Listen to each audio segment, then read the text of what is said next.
Assalamualaikum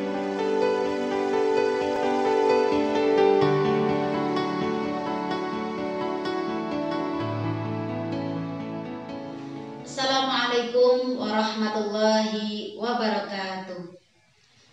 Alhamdulillahirabbil alamin wa bihi nasta'in wa ala umuri dunya waddin. Wassalatu wassalamu ala asrafil anbiya'i wal mursalin sayyidina wa maulana Muhammadin wa ala alihi wa sahbihi ajma'in, amma ba'd.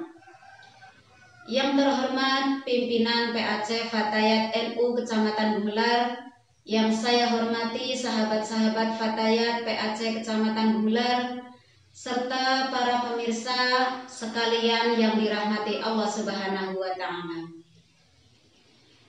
Pertama-tama marilah kita sejenak memanjatkan puji syukur kehadirat Allah Subhanahu wa Ta'ala yang telah melimpahkan rahmat, taufik, hidayah serta inayahnya kepada kita semua, sehingga alhamdulillah pada kesempatan ini kita dapat berjumpa kembali dalam program PAC Fatayat NU Kecamatan Gumelar, yaitu ngaji bersama SRC PAC Fatayat NU Kecamatan Gumelar.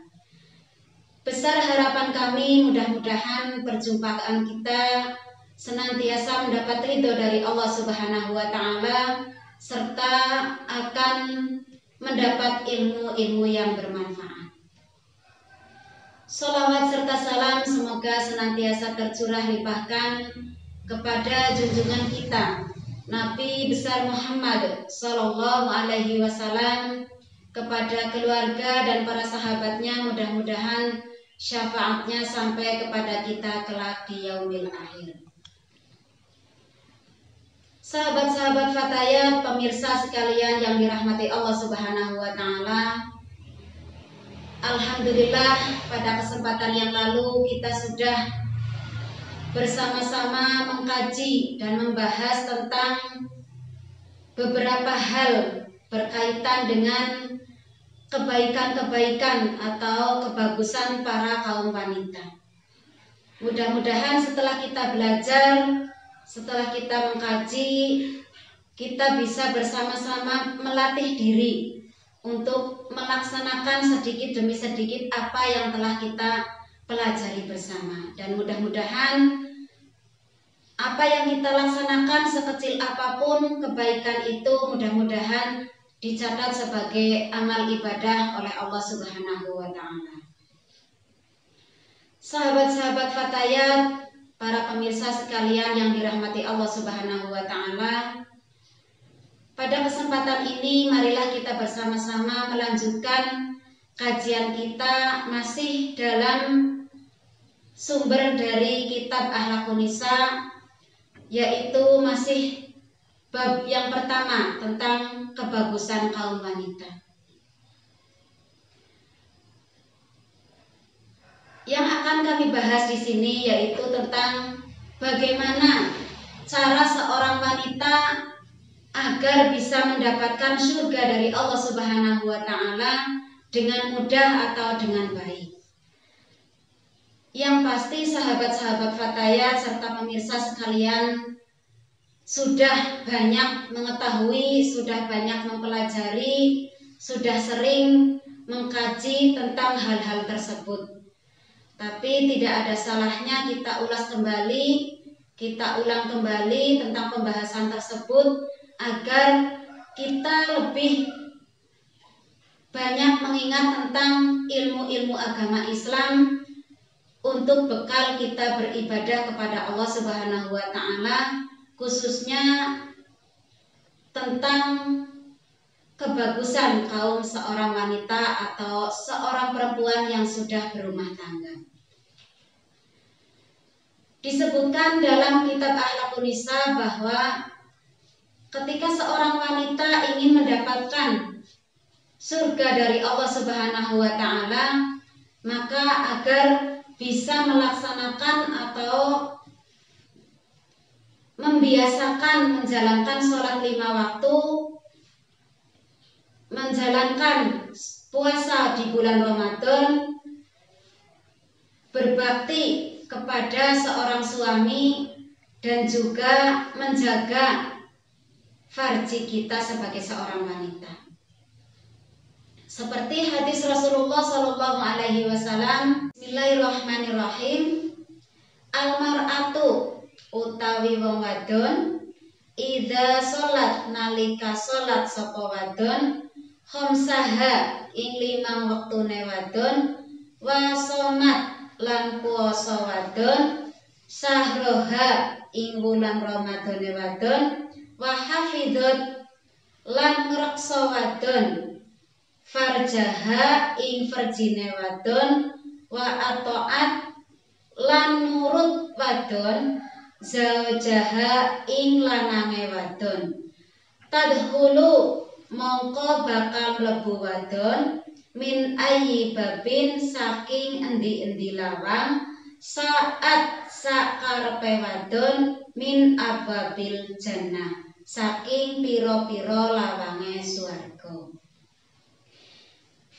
Ingkang artosipun, pundi-pundi tiyang estri ingkang saged netepi salat gangsal wekdal lan siang bulan Ramadan, lan ngreksa verjinaane lan nurut perintahipun ingkang jaler, mongko badhe mlebet swarga milih lawang sakarepe. Dari hadis tersebut dijelaskan bahwa ketika seorang wanita bisa melaksanakan atau netepi sholat 5 waktu dan juga puasa di bulan Ramadan dan menjaga farji dari kezinaannya, juga berbakti atau taat kepada suaminya, maka Allah Subhanahu wa Ta'ala berjanji akan memasukkan atau mempersilahkan masuk ke dalam surganya Allah Subhanahu wa Ta'ala lewat pintu manapun yang dikehendaki atau yang disukai. Maka marilah kita bersama-sama belajar bisa netepi atau melaksanakan sholat 5 waktu, puasa di bulan Ramadan, dan juga berbakti kepada seorang suami serta menjaga farji kita dari segala perzinaan.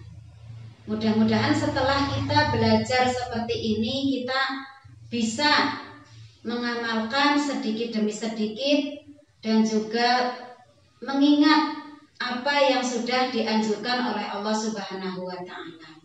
Tapi dalam tanda kutip bahwa ketika kita menjalankan sholat 5 waktu, kita harus bisa sebelumnya memahami atau mengetahui syarat, rukun, dan batal-batalnya sholat. Begitu pula dengan puasa di bulan Ramadan, yang pasti harus bisa mengetahui syarat, rukun, dan juga batal-batalnya puasa. Dan juga tentang taat atau manut kepada suami kita, sudah barang tentu ajakan atau perintah dari suami kita wajib kita ikuti, kita taati, tapi harus dengan syarat hal-hal atau ajakan-ajakan yang dalam hal kebaikan. Tentu saja ketika kita diajak oleh suami kita dalam hal yang tidak baik atau keburukan atau kemungkaran, tentu saja kita wajib untuk menolaknya atau kita wajib untuk tidak mematuhinya. Sahabat-sahabat Fatayat serta pemirsa sekalian yang dirahmati Allah Subhanahu wa Ta'ala, itulah yang telah disebutkan atau dijelaskan dalam kitab Akhlaqun Nisa tentang bagaimana caranya kita dalam menggapai atau mendapatkan surga dari Allah Subhanahu wa Ta'ala, walaupun hanya sekedar aktivitas atau kegiatan di dalam rumah tangga kita. Mudah-mudahan sekecil apapun yang kita laksanakan, kebaikan yang kita laksanakan walaupun tidak begitu besar, tidak begitu terlihat, tetapi ketika kita diniati atau berniat dengan ikhlas untuk beribadah, insya Allah kita akan mendapat pahala dari Allah Subhanahu wa Ta'ala. Dan mudah-mudahan apapun yang kita laksanakan tergantung dengan niat kita masing-masing. Ketika yang kita laksanakan di dalam rumah kita, baik itu kita mengurus putra-putri kita, atau khususnya di bulan Ramadan mempersiapkan buka dan sahur kita, insya Allah ketika kita niati dengan baik, kita niati untuk beribadah, insya Allah Allah Subhanahu wa Ta'ala akan mencatat sebagai amal ibadah kita yang kelak akan menjadi pertolongan kita di yaumil akhir. Sahabat-sahabat Fatayat, para pemirsa sekalian yang dirahmati Allah Subhanahu wa Ta'ala, demikianlah yang dapat saya sampaikan. Dari awal sampai akhir banyak kekurangan, mohon maaf yang sebesar-besarnya. Wallahul muwaffiq ila aqwamit thoriq. Wassalamualaikum warahmatullahi wabarakatuh.